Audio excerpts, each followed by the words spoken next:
Lorraine!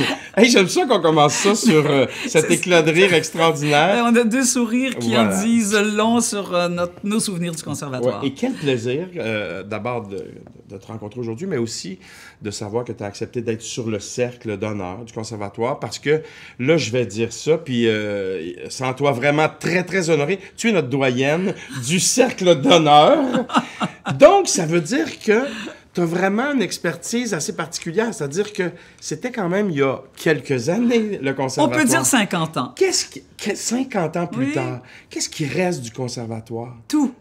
Ça, c'est merveilleux comme réponse. Tout. Donc, qu'est-ce que le conservatoire t'a apporté ou a fabriqué, a changé dans ta vie d'actrice et peut-être même de directrice artistique et générale? Et de metteuse en scène, Oui. parce que, on va dire au moment où on était au Théâtre National, donc sur la rue Sainte-Catherine, au coin de Baudry, François Cartier était le directeur, et on avait une très grande permission de créer nos propres pièces. Donc, on occupait le théâtre, on écrivait nos pièces, je les mettais en scène, et on accompagnait les deuxièmes et les troisièmes dans des spectacles de fin d'année.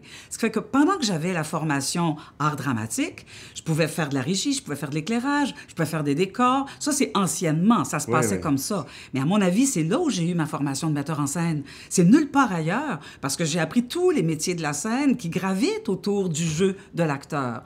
Ce que je retiens beaucoup, c'est la qualité des professeurs. Moi, j'ai été tellement marquée par François Roset, Mia Ridez, Monique Lepage, Yvon Thibouteau, Jacques Letourneau. Bon, je vais tous les nommer, mais ce sont des gens qui avaient la flamme et qui ont attisé la nôtre. Et quoi de mieux pour une jeune femme qui arrive à Montréal et qui veut apprendre à jouer sur des grandes scènes? Ben, c'est d'avoir cette curiosité, cette passion. Et cette passion-là ne nous quitte jamais. Je veux dire, ça, c'est comme un tatouage, là. C'est comme si on avait une tache de naissance puis elle partirait jamais. Alors, pour moi, le conservatoire, c'est une école de vie. J'ai appris à vivre aussi. On est jeune quand on arrive au conservatoire.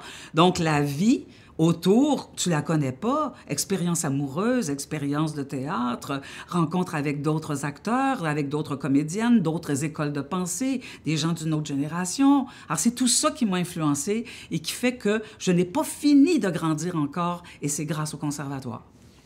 Qu'est-ce qu'on peut rajouter de plus à ça? Absolument rien. On pose une question et on a la passion qui nous répond. Merci beaucoup, Lorraine Pintal. Ben merci. Écoute, oui, Voilà. rien d'autre. Rien à Ah rajouter. ben, tabarnouche! Bonne chance!